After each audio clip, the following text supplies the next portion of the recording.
지금부터 2024 헌납 8 대통령 윤석열 탄핵 사건에 대한 선고를 시작하겠습니다.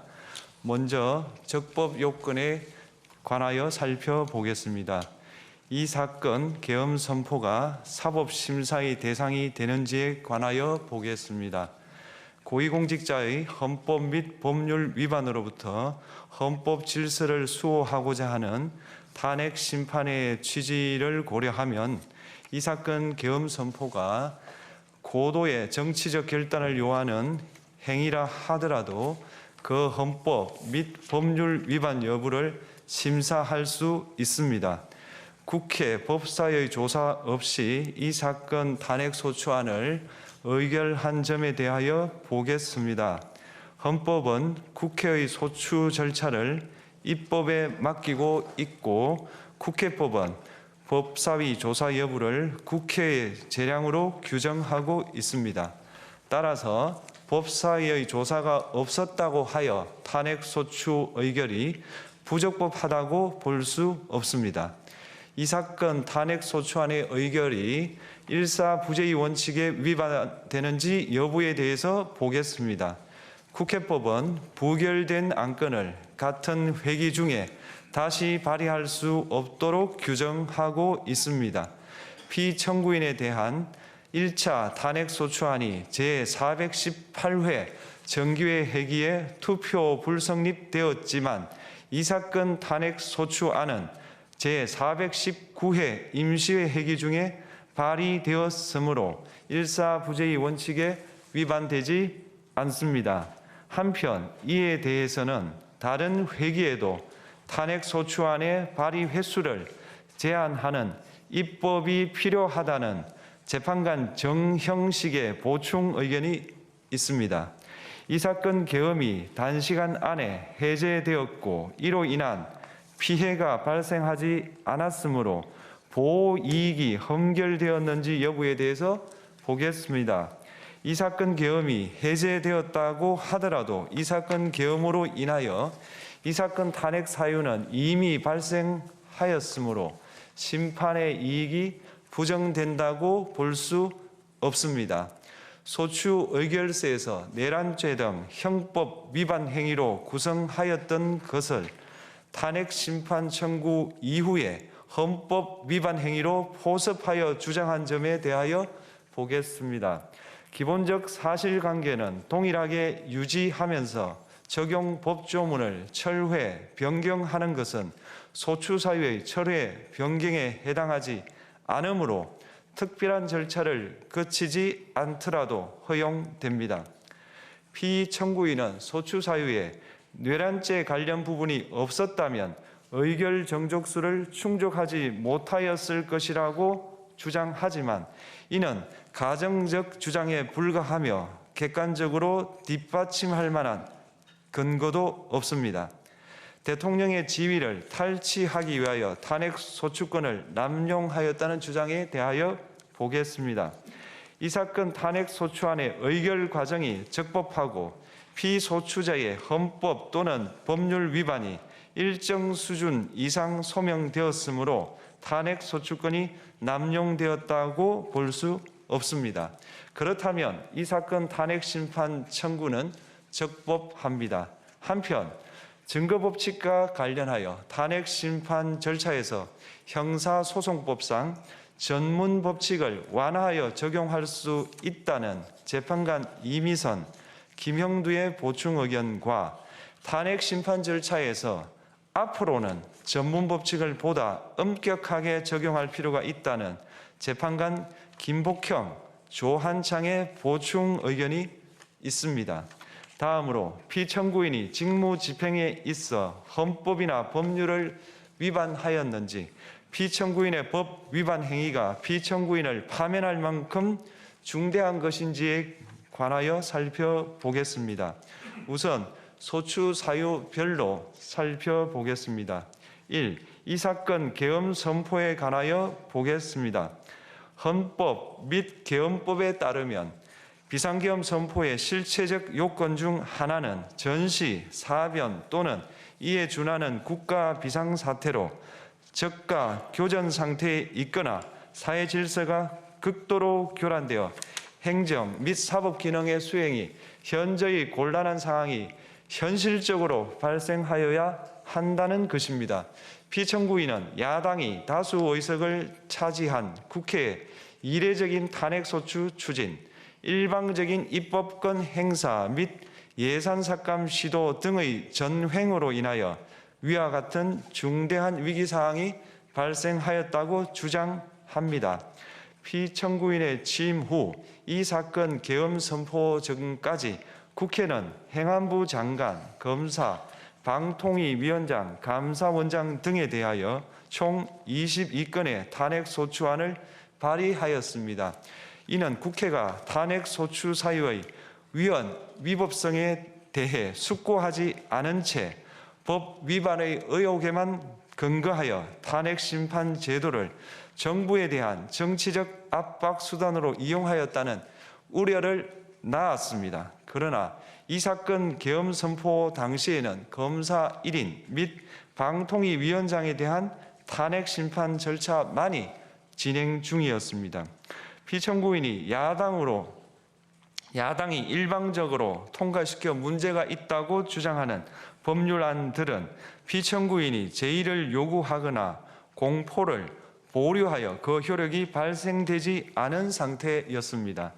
2025년도 예산안은 2024년 예산을 집행하고 있었던 이 사건 계엄 선포 당시 상황에 어떠한 영향을 미칠 수 없고 위 예산안에 대하여 국회 예결특위의 의결이 있었을 뿐 본회의의 의결이 있었던 것도 아닙니다. 따라서 국회의 탄핵소추, 입법, 예산안 심의 등의 권한 행사가 이 사건 계엄 선포 당시 중대한 위기 상황을 현실적으로 발생시켰다고 볼 수 없습니다.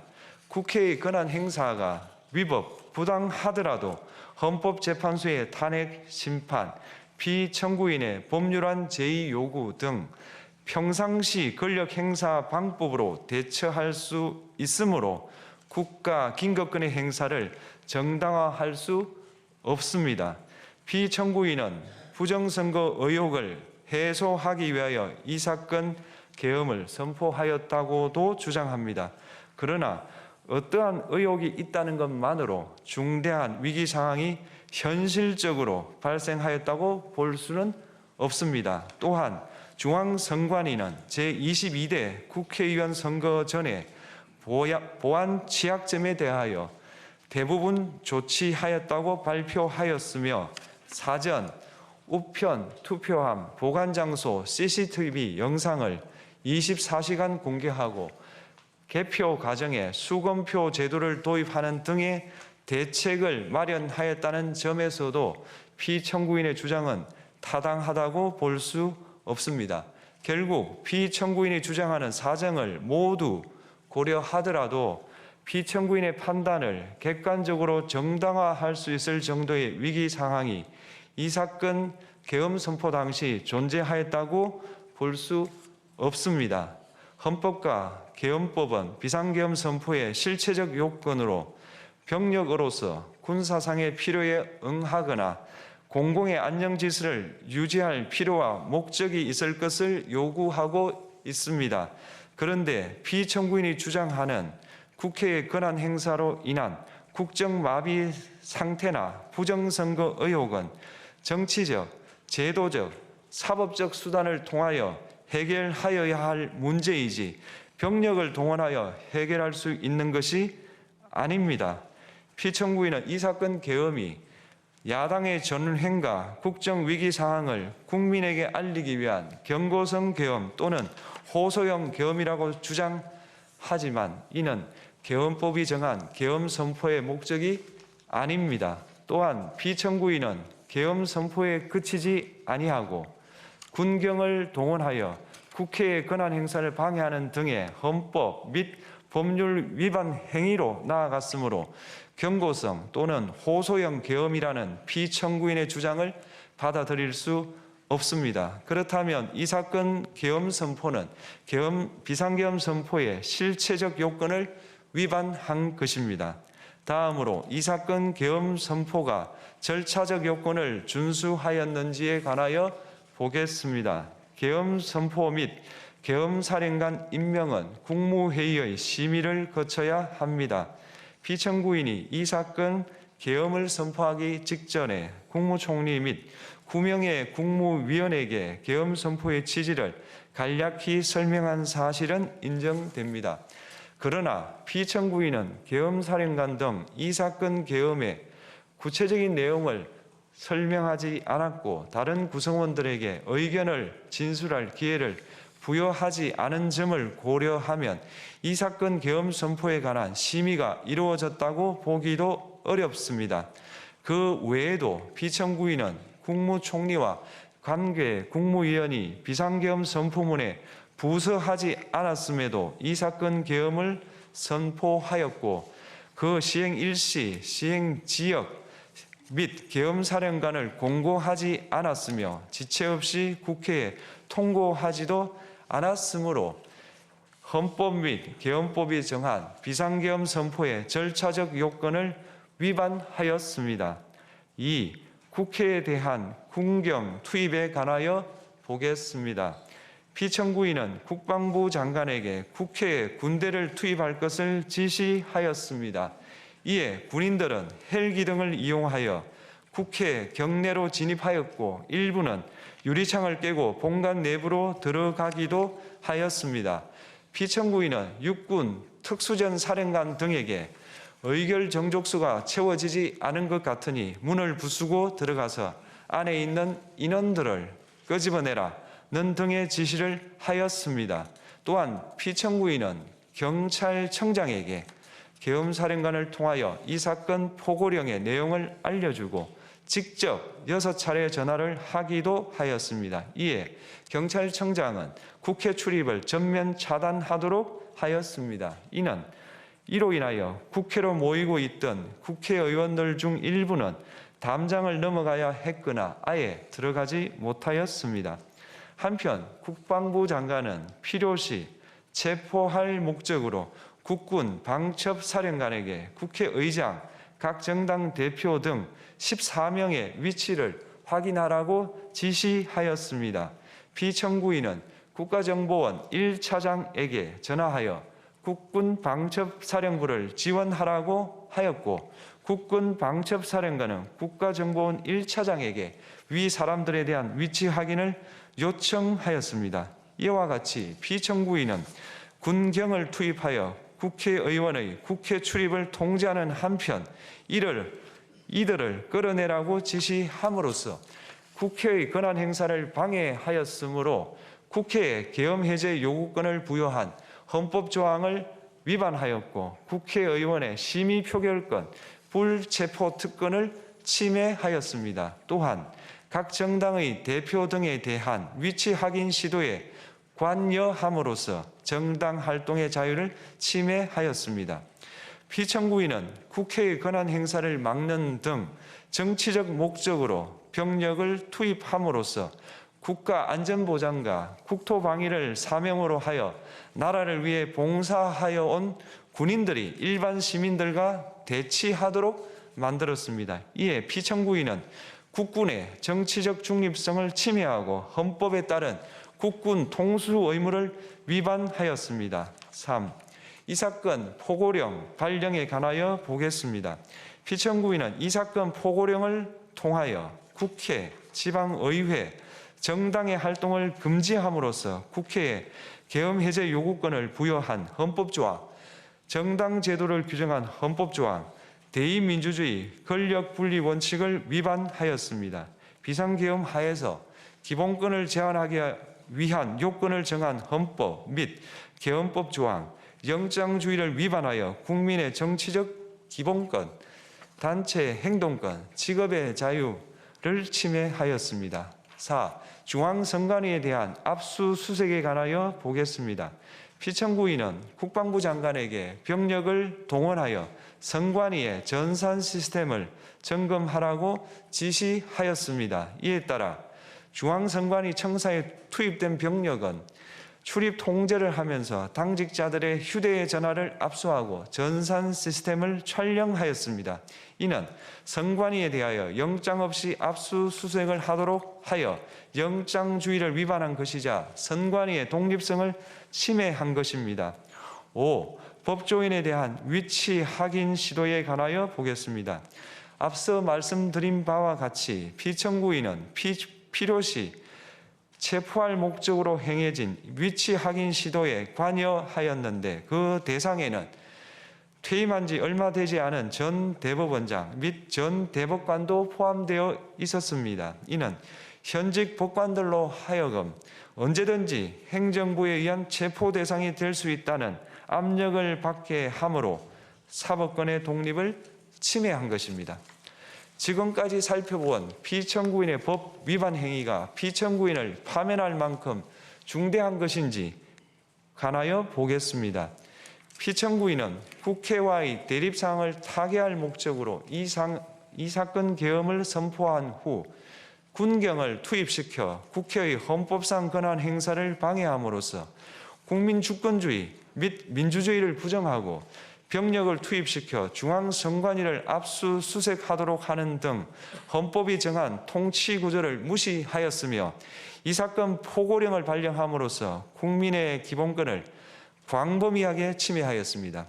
이러한 행위는 법치국가 원리와 민주국가 원리의 기본 원칙들을 위반한 것으로 그 자체로 헌법 질서를 침해하고 민주공화정의 안정성에 심각한 위해를 끼쳤습니다.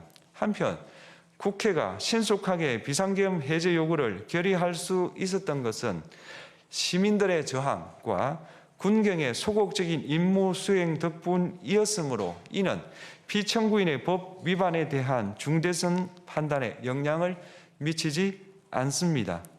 대통령의 권한은 어디까지나 헌법에 의하여 부여받은 것입니다. 피청구인은 가장 신중히 행사되어야 할 권한인 국가 긴급권을 헌법에서 정한 한계를 벗어나 행사하여 대통령으로서의 권한 행사에 대한 불신을 초래하였습니다.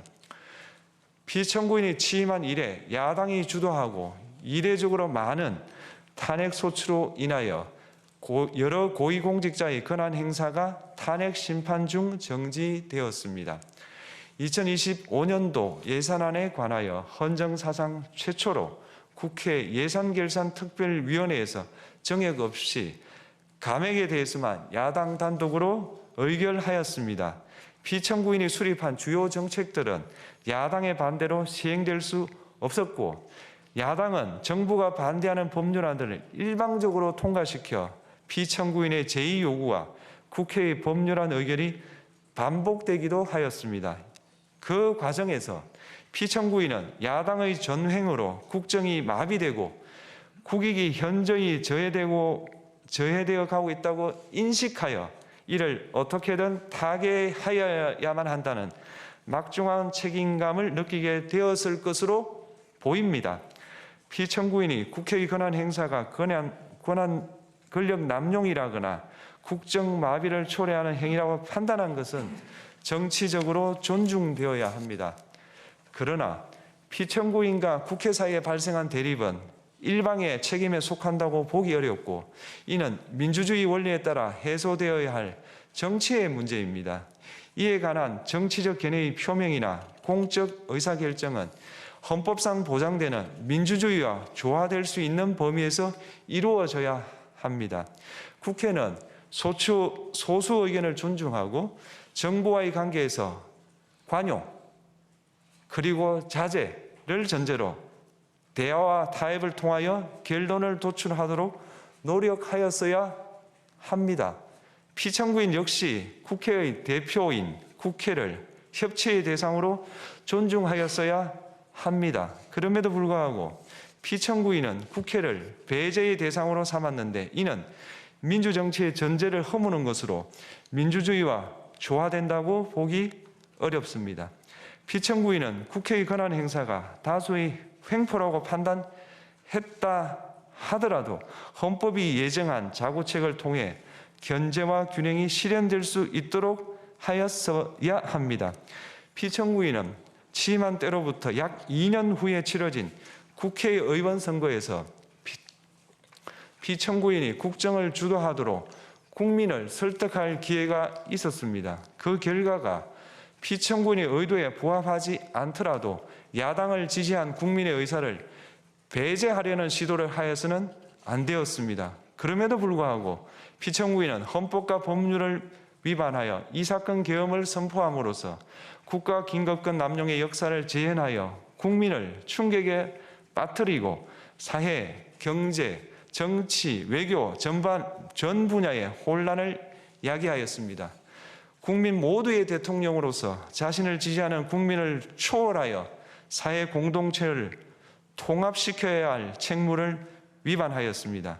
군경을 동원하여 국회 등 헌법기관의 권한을 훼손하고 국민의 기본적 인권을 침해함으로써 헌법소의 책무를 저버리고 민주공화국의 주권자인 대한국민의 신임을 중대하게 배반하였습니다.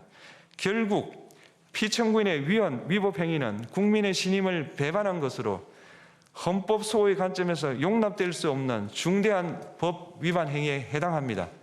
피청구인의 법 위반 행위가 헌법 질서에 미친 부정적 영향과 파급 효과가 중대하므로 피청구인을 파면함으로써 얻는 헌법소의 이익이 대통령 파면에 따르는 국가적 손실을 압도할 정도로 크다고 인정됩니다. 이에 재판관 전원의 일치된 의견으로 주문을 선고합니다. 탄핵 사건이므로 선고 시각을 확인하겠습니다. 지금 시각은 오전 11시 22분입니다. 주문, 피청구인 대통령 윤석열을 파면한다. 마치겠습니다.